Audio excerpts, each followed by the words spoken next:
ഇനിയിപ്പോൾ നോമ്പായാലും എന്താണ് നമ്മുടെ രാവിലത്തെ പണികളെല്ലാം അങ്ങനെ തന്നെ ഉണ്ടാവും. കാര്യം മോന് സ്കൂളിലൊക്കെ കൊണ്ടുപോകണമെങ്കിൽ രാവിലെ നമ്മൾ വെച്ചല്ലേ പറ്റൂ. പക്ഷേ ഈ ഒരു റെസിപ്പി അപ്പോൾ എനിക്ക് ഭയങ്കര ആശ്വാസമാണ് കേട്ടോ. നല്ല പിന്നെ അവനൊരു ദുർശീലമുണ്ട്, മീനുണ്ടെങ്കിലോ അല്ലെങ്കിൽ ചിക്കൻ ഉണ്ടെങ്കിലോ ചോറ് കഴിക്കുകയുള്ളൂ. പക്ഷേ ഈ ഒരു റെസിപ്പിക്ക് ഇതൊന്നും ഇല്ലെങ്കിലും അവൻ ചോറ് കഴിക്കും. കാരണം അവനിത് ഭയങ്കര ഇഷ്ടമാണേ. അപ്പോൾ ഇത് ഉണ്ടാക്കാൻ വേണ്ടി വളരെ സിമ്പിളാണ്. ഒരു 10 മിനിറ്റിലൊക്കെ നമുക്ക് ഉണ്ടാക്കിയെടുക്കാം. അതിന് വേണ്ടിയിട്ട് ഈ കാണിച്ച ഐറ്റംസ് ഒക്കെ നന്നായിട്ടൊന്ന് വഴറ്റിയെടുക്കണേ.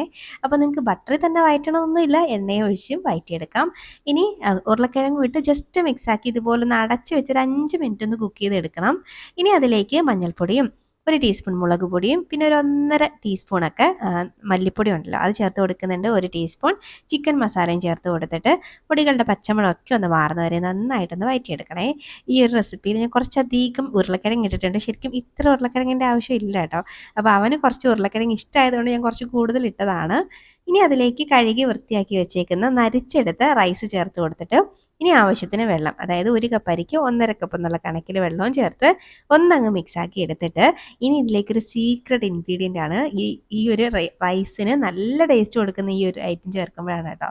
അപ്പോൾ അതാണ്ട് കുറച്ച് തേങ്ങ ചേർത്ത് കൊടുത്തിട്ടുണ്ട്. ഇനി ആവശ്യത്തിനുള്ള ഉപ്പ്. അപ്പോൾ ഉപ്പ് ചേർക്കുമ്പോൾ എപ്പോഴും കുറച്ച് മുന്നോട്ട് നിൽക്കുന്ന രീതിയിൽ ചേർത്ത് ഒന്ന് മിക്സാക്കിയിട്ട് ഇതൊന്ന് അടച്ച് വെച്ച് ഒരൊറ്റ വിസിൽ കേൾക്കുന്നവരൊന്ന് വേവിച്ചെടുത്താൽ മതി. അപ്പോഴേക്ക് ഇതാണ്ട് ഇതുപോലെ കിട്ടി കണ്ടോ.